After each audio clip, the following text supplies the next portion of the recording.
میں ان شواہد کی بنا پر یہ یقین رکھتا ہوں پورا ترکش بیلٹ سلسلہ مجددیہ نقشبندیہ کے ساتھ یہ پورا سلسلہ افغانستان سے چلیے ترکستان سے چل کر ترکی تک پورا یہ جو نان عرب ورلڈ ہے نان عرب مسلم ورلڈ وہ سلسلہ مجددیہ حضرت احمد سرہندی رحمۃ اللہ علیہ گردن نہ جھکی جس کے جہانگیر کے آگے جس کے نفس گرم سے گرمی احرار یہ انہی کا سلسلہ ہے جو پورے ترکش بیلٹ میں آپ کو نظر آئے گا. پھر شاہ ولی اللہ جیسا مفکر.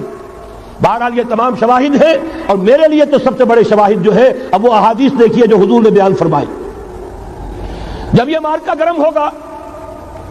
ایک حدیث ہے حضور فرماتے ہیں ابن ماجہ کی روایت ہے حضرت عبداللہ ابن حارث رضی اللہ تعالیٰ عنہ سے یخرج الناس من المشرق یوطئون للمہدی یعنی سلطان ہی. جب اس عالم عرب میں دیکھیے ایک بات میں عرض کر چکا ہوں بڑی تلخ بات ہے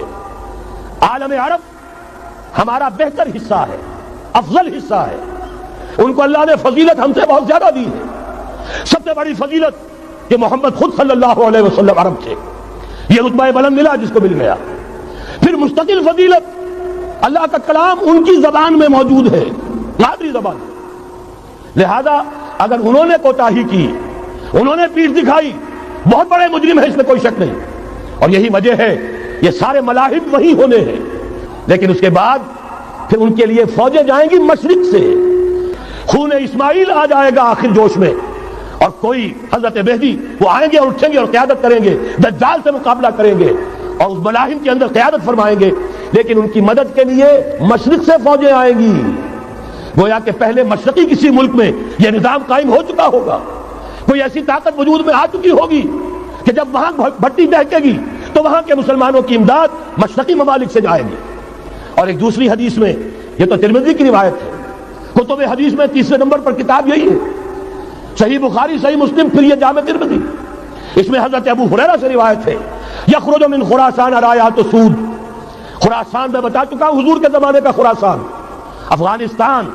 کچھ حصہ پاکستان کا کچھ روسی ترکستان کی آزاد ریاستیں جو ابھی ہوئی ہیں تھوڑا سا حصہ ایران کا یہ خراسان بزرگ یہ اولڈ گریٹر خراسان یہاں سے فوجیں چلیں گی سیاہ علم برآمد ہوں گے اور کوئی طاقت انہیں روک نہ سکے گی ان کا منہ پھیر نہ سکے گی یہاں تک کہ وہ ایلیا حضور کے زمانے میں یروشلم کا نام تھا یہاں تک کہ ایلیا میں جا کر نصب ہو جائے.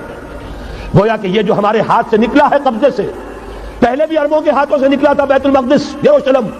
عرب واپس نہیں لے سکے تھے. کرد خون صلاح الدین ایوبی اس نے واپس لیا. عربوں میں دم نہیں رہا تھا عیاشیوں کی وجہ سے کھوکھلے ہو چکے تھے. میں تجھ کو بتاتا ہوں تقدیر امم کیا ہے شمشیر و ثنا اول طاؤس و رباب آخر. یہی وجہ ہے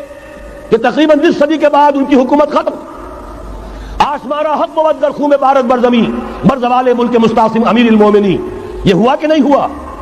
جبکہ آئے ہیں تاتاری ہورس اور جنہوں نے کہ آخری خلیفہ بنو عباس اسے محل میں سے نکالا ایک کھال کے اندر لپیٹ کر اور اپنے گھوڑوں کے سوؤں تلے کچل دیا. عرب معزول کر دیے گئے تھے لیکن اب دوبارہ عربوں کو جب سہارا ملا ہے لیکن اب بھی انہوں نے کہیں اسلام قائم نہیں کیا. کوئی روس کا غلام رہا کوئی امریکہ کا غلام رہا کسی نے اس کا ساتھ دیا کسی نے اس کا ساتھ دیا. تہذیب ہے تو مغربی تمدن ہے تو مغربی وضع میں تم ہو نصارہ تو تمدن میں ہنود یہ مسلمان ہیں جنہیں دیکھ کے شرمائے یہود. یہی معاملہ جب ان کا ہوا تو اب اللہ تعالیٰ کی طرف سے ان کے اوپر وہ عذاب کی بھٹی گرم ہونے والی ہے. لیکن اس کے بعد پھر یہاں سے جائیں گے وہ جو ان کی مدد کریں گے اور یہ ایلیا کو واپس لینے والے یہ مشرق سے چلنے والے لشکر ہوں گے. یہ دو حدیثیں ابھی سن لیجئے اور تیسری حدیث یہ ہے حضور نے فرمایا یہ سنن نسائی کی روایت ہے قال رسول اللہ صلی اللہ علیہ وسلم عصابتان من امتی احمدهم اللہ من النار احرزهم اللہ من النار. میری امت کے دو لشکر ایسے ہوں گے جنہیں اللہ نے آگ سے نجات دے دی ہے پہلے ہی سے ڈکلیئرڈ ہے. عصابت تغزو الہند ایک لشکر کے جو ہند پر حملہ آور ہوگا وعصابت تکون مع عیسیٰ ابن مریم علیہ السلام اور دوسرا لشکر وہ ہے جو حضرت عیسیٰ کے ساتھ جا کر اور ان کے ساتھ مل کر یہودیوں کے خلاف جنگ کرے گا. میں اس حدیث کا جو مطلب سمجھتا ہوں واللہ عالم یہ اسی علاقے میں جب انقلاب آ جائے گا یہ علاقہ خراسان اور پاکستان جب یہاں نظام خلافت قائم ہوگا یہاں سے اسلام کی توسیع ہوگی اور یہاں سے جانب مشرق ہند اور جانب مغرب یہ جو یہودیوں کا سیلاب آ رہا ہے ان دونوں کا مقابلہ کرنے کے لیے انشاءاللہ العزیز ورنہ یہ عصابتان جو ہے ایک حدیث میں جمع کرنے کی کوئی اور حکمت ہو نہیں سکتی. ورنہ تو ہندوستان پہ کئی لشکر آئے ہیں، لیکن یہ کہ در حقیقت اسی وقت جبکہ عالم عرب میں